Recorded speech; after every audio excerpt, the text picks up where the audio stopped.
Hello ladies and gentlemen, and welcome to Hearts of Iron 4 with the Equestria at War Total Conversion mod. For those of you joining me for the first time ever, my name is Sabouts, and for those of you returning to my channel for another series, I'd like to welcome you back.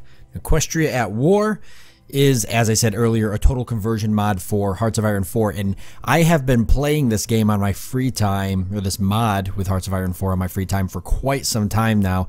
It is a lot of fun. Hands down, one of the best conversion mods I've definitely seen for Hearts of Iron 4. Right up there with the big ones like Kaiserreich or the modern day. It's a blast. So for those of you who aren't familiar with what Equestria is or familiar with the total conversion mod, this may shock you when you hear it for the first time, because I know it shocked me. But this mod essentially takes place in the universe of a very popular I don't know if I want to call it online craze or a very interesting craze, and that is the My Little Pony universe that exists. Now, I don't know anything about MLP. I've never watched any of the shows, or I think there's comic books, or there might be a bunch of other stuff. I know that's definitely a popular online community. I know that it exists out there, but I don't know a whole lot about it. Like I said, I've never watched it, and I don't know any of the lore, but playing the game has been a blast, and I want to say that I know there's a lot of people out there who are against, for whatever reason, they're against people enjoying that kind of stuff, and that's unfortunate, because you're going to really be missing out on a really cool conversion mod. Regardless of what the mod is about, you're going to be missing. So if this series I'm starting up offends you, then sorry for your feelings. But I'm not going to miss the chance playing for an awesome mod just because some of you out there have a problem with what other people enjoy in their life. So enough of that.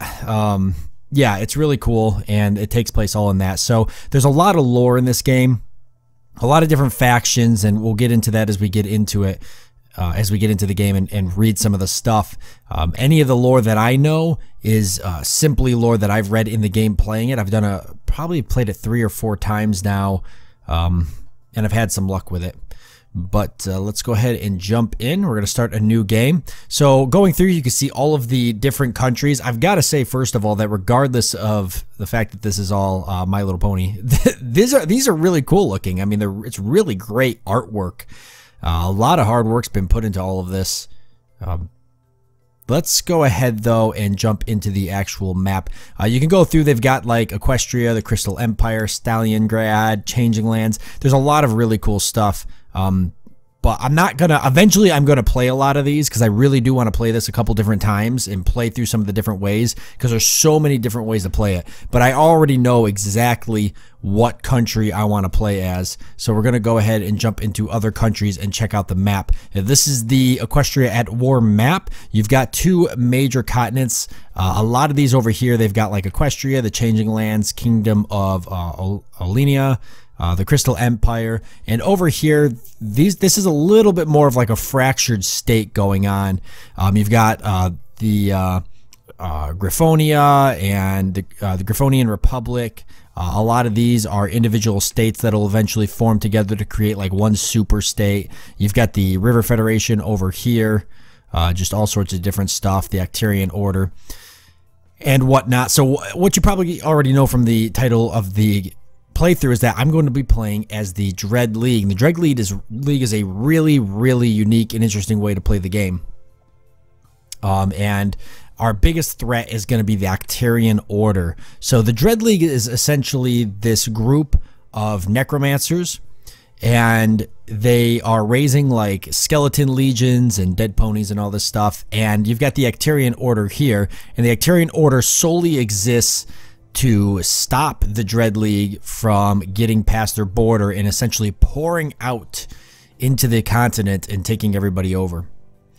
And I guess if you've ever watched or read Game of Thrones, that's kind of like what I pictured this to be as.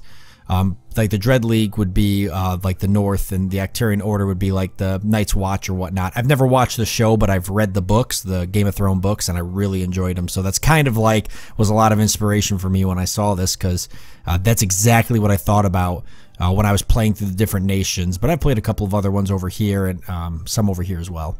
But the Dread League definitely caught my eye as one of the most unique. So we'll go ahead and we'll go into the game. I do want to turn historical AI focuses off. I've heard that the game does play pretty good. The historical AI focuses is set up to be successful, but I don't ever like using that, well, whether it's Hearts of Iron 4, whether it's any of the other Paradox games that I'm trying to think of, Europa Universalis 4, anything like that, because I really like having a map that's just all mixed up. So let's, we'll just regular difficulty and everything will start right in. It's going to be hard enough as it is playing as the Dread League, and you'll know why once we get in here. You'll see exactly what I mean. The Dread League is not easy. In fact, I would argue that they're one of the hardest nations, and they're not even a major nation. So the Dread League is a little more than a collection of necromancers who live on the fringes of society. They have little industry or technology save ancient magic and outdated factories. Officially, the lands of the Dread League are owned by the Ecterian Order, and have been for centuries. The Knights, however, know better. After the fall of the Empire of Undeath, the Dread League endures on the fringes of society. The ancient dark magic of the world will always tempt the curious, as they have now.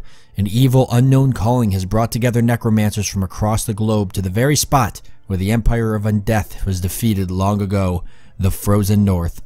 There they gather together to form the Necromancers Council for the first time, or for the time is right to choose a leader to guide them on a path to world conquest once again. The ancient dead stir. Will the mortals be ready to face the oncoming tide, or will the hordes of flesh and bone consume them all? Come on, how cool is that? I mean, if you're watching this and you're like, oh man, My Little Pony, and then you read that, I mean, are you serious? We're going to be playing as like undead necromancers. It's awesome. So this is a little bit about the region. It'll tell you somewhat of the mechanics of the game. I'm not going to go through all this because I'll explain it as we play. In the changelog here, we're currently on the Windmill 1.2.2.1 update, but they did just announce the Riverland update, I believe it is, which is going to add a bunch of new. It's going to redo the whole River Federation over here, so that'll be really cool. But here we are in the game. This is our territory, the Dreadland League. We only start with this one area and two, a Legion of Bone and a Legion of Rot. That's literally where we stand right now. It's terrible, right? So there's a couple of other things to go over. The first thing is that we've got the National Spirit of Magehold. Now this gives us a really large recruitable population bonus. Something to understand is that the Dread League is really good at overpowering their enemies with numbers, but they suck for everything else. So you can see that we've got a lot of positive modifiers, monthly populations, effect of our partisans, supply consumption, division attrition, heat attrition, winter attrition. But you go down at the bottom, then you start getting things like research time plus 100%, improved relations opinion minus 100%. Yeah, so not very good. Then jumping down to development, we've got a poor science base. That gives us a research time of plus 80%. Detached country gives us a research time of plus 800%. And that overall, plus a bunch of other terrible bonuses, and that overall just destroys everything. Now we can eventually upgrade, but it takes a very, actually I don't even know if we can. I think we can, but it takes a lot of time. So it's not going to happen anytime soon. It requires a certain level of technology and such. But yeah, not good at all. Over here we've got Rosa Maledicta, who is going to be our leader. So reading her bio here, Rosa Maledicta is one of the many necromancers who are struggling for control over the fractured nation, which is the Dread League. Rosa has recently risen to the de facto leader of the Necromancer Council, but in the fickle hands of darkness that may well quickly change. Rosa rules with an iron fist, crushing all opposition with ruthless aggression and tyranny. Once a unicorn living in the peaceful lands of Equestria, she has been called to the land of the dead by promises of power and justice. She was never happy in Equestria. Ponies rejected her dark talents, and she has been betrayed by her old pony friends more times than she can count. Never again. If the world will not love her, the world will learn to fear the name of Rosa Maledicta. So pretty cool. The whole game has a ton of stories to it, and as we play through a couple different nations, we'll definitely get to check those out. But let's go ahead and start. We're kind of 10 minutes in and haven't had a chance to, but I really wanted to explain the mod before I did, but we've got to start going down. So the Dread League here, they've got their own really in-depth national focus tree here.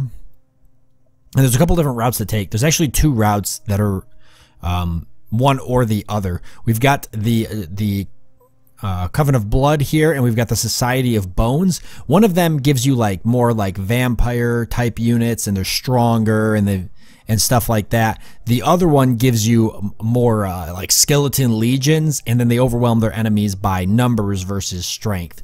So you just got to decide on what you want to play as. I'm going to go ahead and pick the Dread Council's Decision right out the bat. That's going to give us some base stability and base war support, which we're going to want, because the stability and the war support are in the trash right now.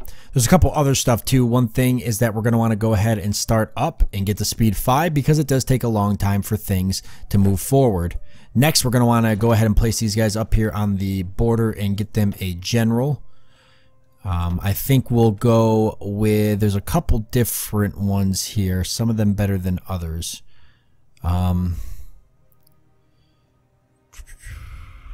Probably because we're going to want to get a field marshal too. Some of these are new, so that's nice. So there's been an update since I've last played the Dread League, which was probably a month ago, and some of these guys have portraits where they didn't have them before.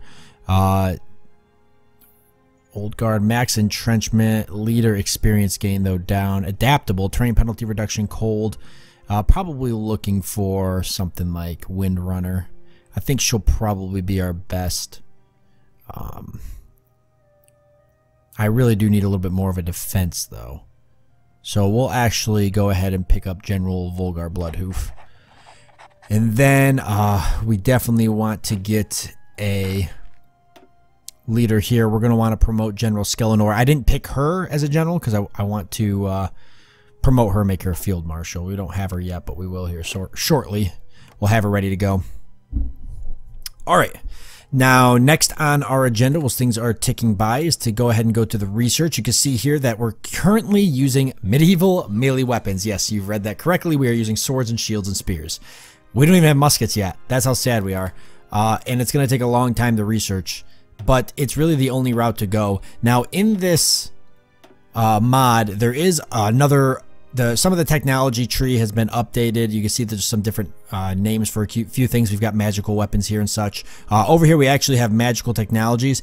I don't know if we'll see these as the Dread League, at least not till later on. But we're going to start off with the musket because it's the only thing that we can technically research. We've got some free civilian factories here. It's always tough to know what to get as the Dread League. We've only got 2 military factories. We're obviously going to put those on weapons here. It makes sense to get more military factories, but at the same time, sometimes it doesn't hurt to get more civilian factories too, because then we can build more military factories when it's pertinent. It's not really pertinent. We could also go for more infrastructure. The only place it would really be worth doing is down here where we got some gems, which I better probably explain as well. I guess I'll go with a civilian factory. We'll just throw one up here and let that tick by. It's going to take some time anyways.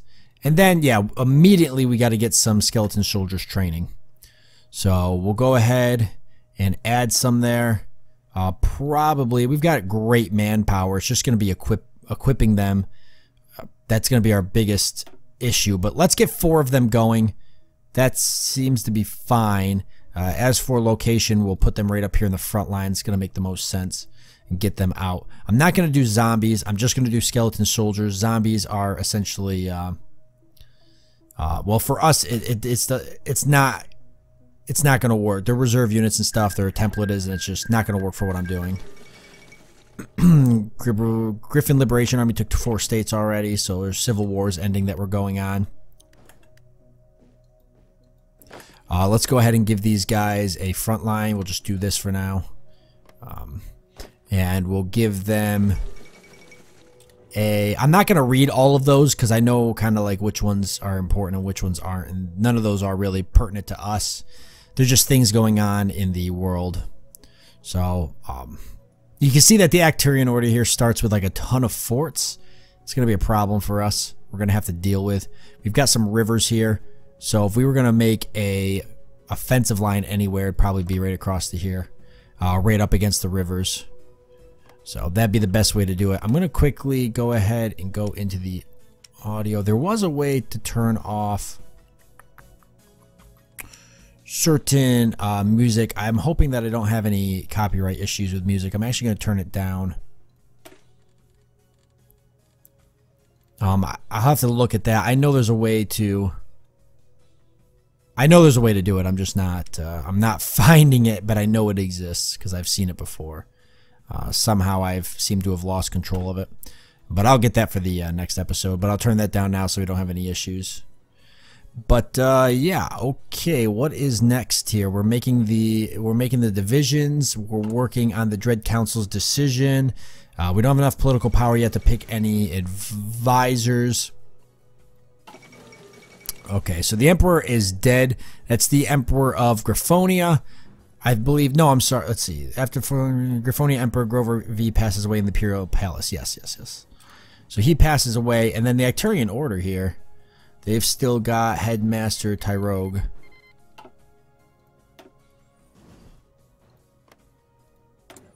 And these guys now have President Marshal Kamersky. Okay.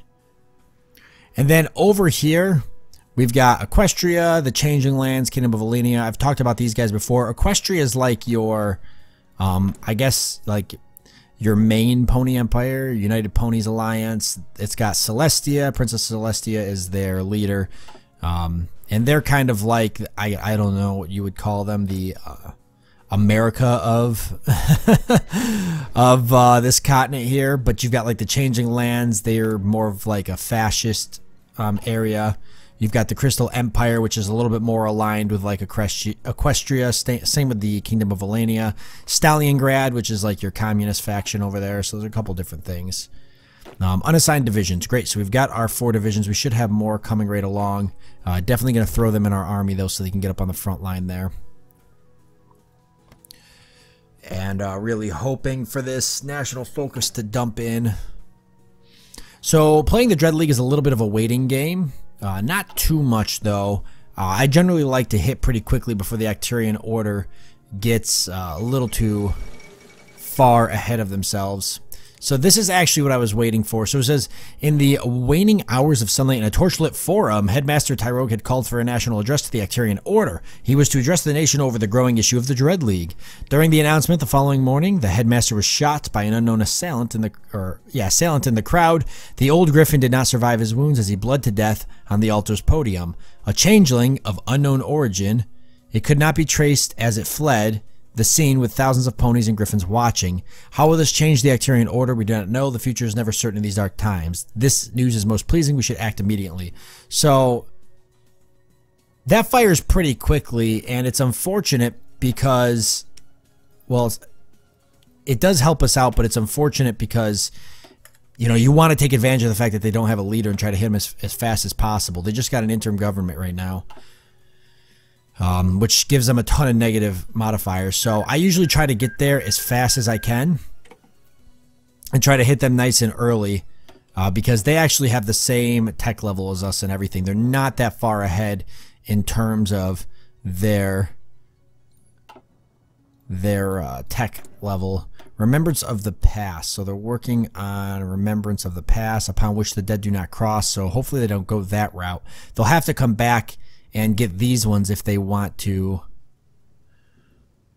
They want to get a new leader, so we're going to try to hit them before that happens. We've almost got these units. I kind of want to wait for them to be have a little bit of experience before we fire. And we've got the Dread Council's decision rolling in, which we're still waiting for. Here we go. And how are we doing here? Pretty good. Our stockpile puts us at a lot less because I just made a bunch more. And we've got the Dread Council's decision. Holy crap, pause. The Grand Yelping Gala. We're not worried about that. Let's go ahead and throw these guys here real quick and then take a look. So, welcome, my queen. The Dread Council is the place where all the major factions come together and deliberate over the future or attempt to settle disputes in a more civil manner. The only 2 factions you should know about are the Society of Bones and the Coven of Blood. Sadly, when the Coven and Society enter the same room, egos clash. The Society of Bones is largely a collection of necromancers with a small group of ancient liches commanding the most respect and power amongst them. The Society has had a long history of mass resurrection spells and have such grown accustomed to amassing large armies of skeletons and sometimes zombies to do their bidding. Since the condition of the cadaver can never be properly determined, the Society relies on horde and swarm tactics in times of war in hopes to simply overwhelm the opponent. On the other side, we have the Vampires of the Coven of Blood, the oldest surviving faction on this peninsula. They often consider themselves the superior beings and can be quite arrogant. This mindset does not help them when a council meeting is due. Many of disputes between the Coven and the Society often come from council meetings. The Coven of Blood has a superior army compared to the Society, being comprised mainly of thralls and vampires themselves. However, since it is very difficult to produce another living vampire and the thralls that they take for themselves, the Coven cannot field a large army as swiftly as the Society does. They may hit hard and fast, but losing one of their own can set the Coven back months.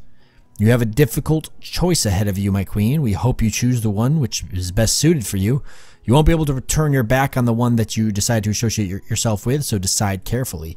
I will deliberate over this information. So it's pretty cool because you really do get a choice how you want to play the game.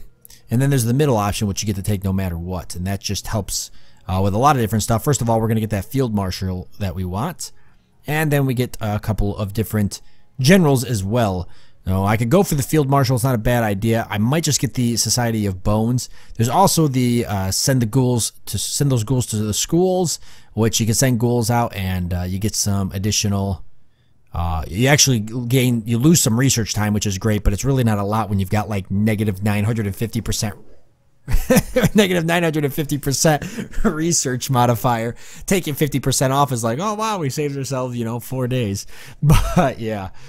And then we've got this one over here, which we'll want to grab up eventually too. But I think because we're trying to go for a rush and take the Aterian Order when they're like in their worst state of mind, I'm going to go for the Society of Bones. I already knew I was going to play because that's who I played the last time when I did a practice run, and it went really well. So you know what they say, if it's not broke, don't fix it. So that'll give us a monthly population of plus 40% and mage hold at production to 12 gems and mage hold, which I haven't fully talked about that yet. There is a bunch of, obviously, your standard resources in the game, but there's this one last one that's brand new, and that is crystals. And crystals can be gained just like any other resource. They can be traded and bought, etc. But they are used mainly for magical stuff, such as magical weapons or magical divisions, and they do come in handy later on. We'll go ahead and do that. We really should get a field marshal before we do anything. And the planning process is kicking off because we got the new units there. The army is building up nicely. These forts are going to be the hardest thing to take down. And I really want to fight the Aterian Order before they get somebody in. They're actually going for reform the armed forces. So they have yet to go. This is actually a really good game roll because they have yet to go for the bow tolls, the matter of succession, and then they can usually choose who they want, favor the people or favor the Senate. So this is really good that it turned out like this. Last time I did this, they picked a leader very, very quickly, so I didn't get a chance to really hit them like I wanted to. So we're going to go ahead and cut these two here because we're hurting on equipment.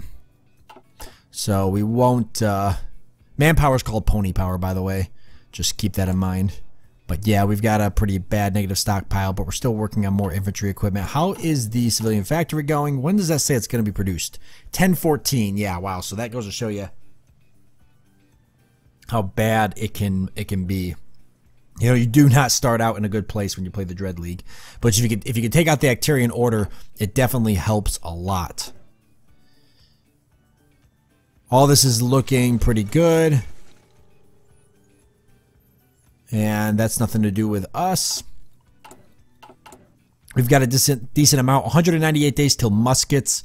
Don't think I'm going to try to rush the Aterian Order. I may wait till muskets. I'm not sure yet. I'll have to think that through. We've got a little bit of political power, and I would like to spend it. There's a couple different things we can get. Actually, we've got to wait a little bit longer, but not a lot longer. But we're going to go over these options here and decide what we want. However, we're at the end of this episode, so we'll cut it off. Next episode, probably going to be a heated one. This was a lot of setting up and talking about the game, but I think in the next episode, We're probably going to have the muskets by then. I'm hoping that we'll have a few more units, and we're going to try to go to war with the Acterian Order. If not next episode, definitely one after that. But I'm hoping next episode we'll be set up and ready to do it, because we want to hit them before they get a new leader. They've got all of these negative bonuses here. Not really anything though. Send volunteers, tension limit, guarantee tension limit, generate war goal, tension limit. So it's not bad. We definitely would be good to hit them. They've got very low war support and stability. So it'd be very smart for us to hit them. So we're going to plan that out and probably jump on it whilst we can. I want to thank you all for joining me.